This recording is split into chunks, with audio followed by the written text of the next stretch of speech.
तो राम राम भाई लोग, कैसे हैं आप सब? मजा में? तो थंबनेल देख के आप सब समझ ही गए होंगे कि आज की वीडियो किस टॉपिक पे होने वाली है। तो कमेंट सेक्शन में हमारे प्राउड सनातनी भाई का कहना है दीपावली आने वाली है, सभी हिंदुओं के घर में रंगाई और पुताई का काम शुरू होगा। सभी हिंदुओं से निवेदन है कि जो मजदूर इस काम में लगाएं वो भी दीपावली मनाने वाले होने चाहिए। ऐसे मजदूरों को अपने घर पर काम पे ना रखें जो आपको काफिर समझते हैं। जय सिया राम। वीडियो स्टार्ट करने से पहले आप सभी का बहुत बहुत धन्यवाद। आप सब मुझे अपना सपोर्ट ऐसे ही बनाए रखिएगा, मैं ऐसे ही इनकी बजाता रहूँगा। I am sorry, बाबू। चलिए बिना देर किए हुए स्टार्ट करते हैं हम अपनी आज की वीडियो।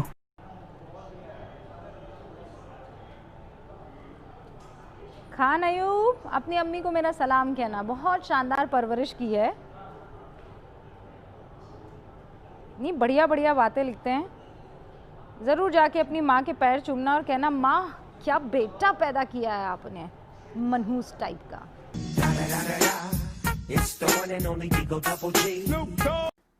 अगर हो सके तो इस वीडियो के एंड के पार्ट को मिस मत कीजिएगा, बहुत ही इंपॉर्टेंट पार्ट है, तो इस वीडियो को प्लीज़ पूरा ज़रूर देखिएगा।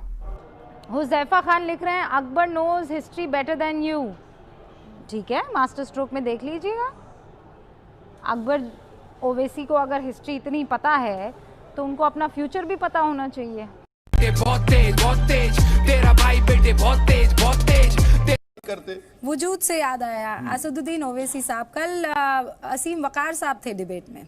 वो ये कह रहे थे कि AIMIM is a secular party, इससे ज्यादा सेक्युलर पार्टी कोई और हो नहीं सकती।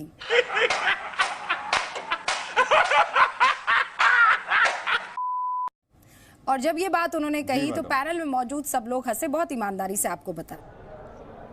कलीम शेख होके लिख रहे हैं मुसलमान किसी से नहीं डरता है सिवाय अल्लाह के। तो सर मैंने कहा किसी से डरने के लिए, तो फिर ये अकबरुद्दीन और असद ओवैसी और बाकी तमाम मौलवी और मुल्ला जो है काहे झूठ फैला रहे हैं कि हमें सरकार डरा रही है, हमें डर लगता है, हम कैसे पन्ने दिखाएंगे, कागज़ दिखाएंगे। अरे भाई, किसने पन्ने और कागज़ मांगे हैं? अकबरुद्दीन ओवैसी हिस्ट्री नहीं पढ़ी कोई बात नहीं, अखबार तो पढ़ लिया करो भाई, ठीक से CAA का एक्ट तो पढ़ लो मेरे भाई। किसने मांगे हैं आपसे कागज़ और किसने मांगे हैं आपसे ये पन्ने पत्तर जो आप कह रही हैं?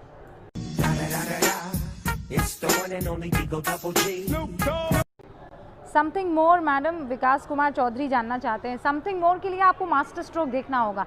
देखिए, अब मेरे पास सारे बाकी तो लोग कागज़ नहीं दिखा रहे हैं, पर मैं तो आपको कागज़ दिखा सकती हूँ। मैं तो दिखाऊंगी कागज़ और कायदे से दिखाऊंगी। जो भी मांगेगा उसे दिखाऊंगी, जितनी बार मांगेगा उतनी बार दूंगी, क्योंकि मैं हिंदुस्तान की नागरिक हूँ और बड़े फ़ख्र से कहती हूँ कि मैं हिंदुस्तान की नागरिक हूँ। और मेरे पास सारे पर्चे और पन्ने हैं और बहुतों के पास पन्ने और पर्चे हैं। जिनके पास नहीं है, सरकार उनके लिए ज़रूर किसी ना किसी तरीके का कोई प्रावधान निकालेगी। ज़बरदस्ती भय का माहौल। और अभी बाय द वे कागज़ किसी ने नहीं, आपने मांगे, इसलिए मैं आपको कागज़ दिखा रही हूँ कि इसमें पूरी की पूरी हिस्ट्री है। को ये बता रहे हैं कि युद्ध हो सकता है, और फवाद चौधरी तो कह रहे हैं कि हर ट्वीट में उनके एंड में ये जरूर लिखते हैं वो कि शुरू मोदी ने किया, खत्म हम करेंगे। पता नहीं वो क्या, वो खुद ही को खत्म कर देंगे, वो ना भस्मासुर बन जाएंगे, मुझे ये लगता है। अगर आप भस्मासुर के बारे में नहीं जानते हैं तो ये एक छोटा सा नाटकीय रूपांतरण है, आप लोग इसे देखिएगा, समझ जाएंगे। मैं तुम्हारी भक्ति से प्रसन्न हुआ, बोलो क्या मांगते हो? मुझे ऐसा वरदान दो भोलेनाथ, मैं जिसके सर पे हाथ रखूं वो भस्म हो जाए।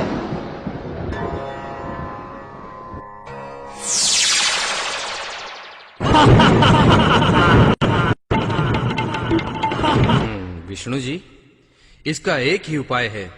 आप एक सुंदर नारी का रूप धारण करके जाइए और भस्मासुर की बुद्धि भ्रष्ट करके उसका अंत करें, तभी शंकर जी इस संकट से बच पाएंगे। ठीक है ब्रह्मा जी। मुझे तो वही जीत सकता है जो मेरे साथ ताल से ताल मिलाकर नाच सकेगा। अच्छा, तीनों लोक में मुझ जैसा ताकतवर और मुझ जैसा डांसर कोई नहीं। सुंदरी, तुम्हें जीतने के लिए मैं कुछ भी कर सकता हूँ, किंतु पहले ये बताओ सुंदरी कि तुम हो कौन? Who are you?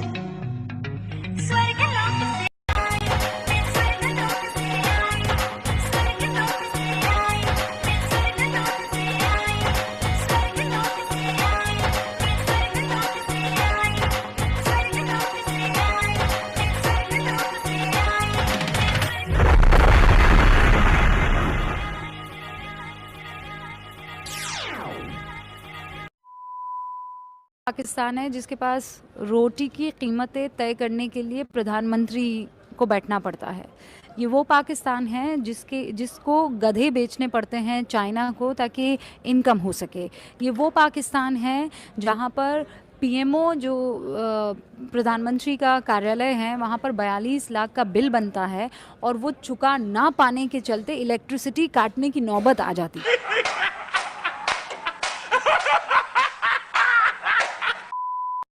ये वो पाकिस्तान है जहाँ पर जावेद मियांदाद जैसे इंटरनेशनल क्रिकेट प्लेयर ये कहते हैं कि ये हमारे मुल्क के लोग हैं, ये हमारी वो कौम है जो बिच जाना जानती है, जो अपने अपने शरीर पर बॉम्ब बांधना जानती है। आपको पता है शरीर पर बॉम्ब कौन बांधता है?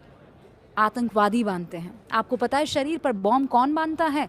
फिदाईन बांधते हैं। आपको पता है शरीर पर बॉम्ब बांधने वाला कौन कहलाता है? टेररिस्ट कहलाता है। तो आज जो हम बात करने के लिए आए हैं वो कोविड-19 के योद्धाओं के, इनसे लड़ने वाले योद्धा नहीं, इनके लिए लड़ने वाले योद्धाओं पर बात करें। और इनके लिए लड़ने वाले लड़ाके कौन हैं? मुझे लगता है तबलीगी जमात के वो तमाम लोग जिन्होंने अपने रहने का, अपने ठहरने का, अपने वहाँ से डिस्पर्स ना होने का पूरा इंतज़ाम किया। निज़ामुद्दीन की 6 मंजिला इमारत, 1400 से ज़्यादा लोग, मक्का बंद हो सकता है, मदीना की अल अक्सा मस्जिद बंद हो सकती है, लेकिन आपकी तबलीगी जमात जो है उनका ईगो इतना बड़ा है कि आप उसका शटर डाउन नहीं कर सकते कुछ दिनों के लिए, क्योंकि आपको लगता है कि कोरोना जो है वो तो मुसलमानों के लिए एक साजिश है। और ये मैं नहीं, ये बकौल मौलाना साद मैं आपको बता रही हूँ। कोरोना वायरस जो है वो रुकेंगे नहीं। मौलाना साहब जो हैं इस वक्त तो नमाज़ पढ़ रहे हैं, पहले उनको ये काम और अपने धर्म कांड पूरा करने दूं, नमाज पूरी करने दूं और उसके बाद मैं जाकर उनको अटैक करूंगा। ये बहुत ही ख़तरनाक चीज़ है कोरोना वायरस। अजीब व गरीब दक्यानूसी विचार सामने रख रहे हैं, कह रहे हैं कि कोरोना वायरस साजिश है मुसलमानों के खिलाफ। आर यू कॉमेडी मी?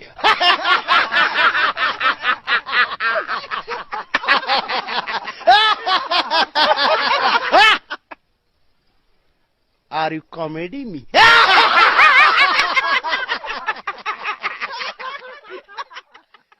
नालंदा विश्वविद्यालय पर आप देखिए किस तरीके से उसको पूरी तरीके से खत्म कर दिया गया, नेस्त नाबूद करने की कोशिश की। और औरंगजेब के बारे में तो आप सबको मालूम ही, सोमनाथ मंदिर को बार बार लूटा गया, बार बार तोड़ा गया। किसने? इन आक्रांताओं ने किया था। और आप खुश हो रहे हैं कि हमारे पूर्वजों ने आपके ऊपर 800 साल राज किया। इन आपके पूर्वजों के आने से पहले हिंदुस्तान एक समृद्ध अखंड भारत हुआ करता था। It was a beautiful place. यहाँ कोई बाहर नहीं जाता था क्योंकि वो समृद्ध थे, अपने हर तौर तरीकों में समृद्ध थे। यहाँ की आबो हवा, यहाँ का टेम्परेचर, यहाँ का खान पान, यहाँ की परंपरा, यहाँ की संस्कृति, हिंदुस्तान में रहने वाले, भारत में रहने वाले भारतवर्ष के लोगों को कहीं बाहर जाने की जरूरत नहीं थी। सुना आपने कभी कि हिंदुस्तान ने किसी के ऊपर आक्रमण किया? अकबरुद्दीन ओवैसी, सुना है आपने कभी कि हिंदुस्तान का कोई राजा बाहर गया हो आक्रमण करने के लिए? श्रीलंका को छोड़ दीजिए, वो अपनी पत्नी के लिए पुरुषोत्तम राम पहुंचे थे। बट अपार्ट फ्रॉम दैट, क्यों? क्योंकि ये समृद्ध मुल्क था, इसे कहीं और बाहर जाने की, देखने की जरूरत नहीं थी। आपके जो पूर्वज है भाई साहब, उनको लालच था, वो जमीनों को ऐंठना चाहते थे और फिर हिंदुस्तान आए। आशा करता हूँ आप सभी के लिए वीडियो अच्छी लगी होगी। अगर वीडियो अच्छी लगी है तो वीडियो को लाइक, शेयर और कमेंट जरूर कर दीजिएगा। अगर आपके बजट में शामिल हो सके तो इस चैनल को सब्सक्राइब कर हमारी इस छोटी सी फैमिली का हिस्सा जरूर बनिएगा। और हाँ, बहुत से भाई ऐसे हैं जो वीडियो के बीच की क्लिप्स का लिंक मांगते हैं, तो भाई उन सबसे यही कहना है कि आपके जो एंड्रॉयड फ़ोन है उसमें स्क्रीन रिकॉर्डिंग का ऑप्शन अवेलेबल होता है। तो आपको जो पार्ट अच्छा लगा है वीडियो का, आप उसकी स्क्रीन रिकॉर्डिंग करके सेव कर सकते हैं, उसे इंस्टाग्राम या यूट्यूब पे कहीं भी शेयर कर सकते हैं, कोई दिक्कत वाली बात नहीं है। मिलते हैं अगली वीडियो में, तब तक के लिए जय हिंद, वंदे मातरम, जय श्री राम। हिंदू भाइयों, शेर बनो, जवाब दो। ना शेर बन सको तो शेयर करो, दबा के शेयर करो। खत्म। बाय बाय, टाटा, गुड बाय।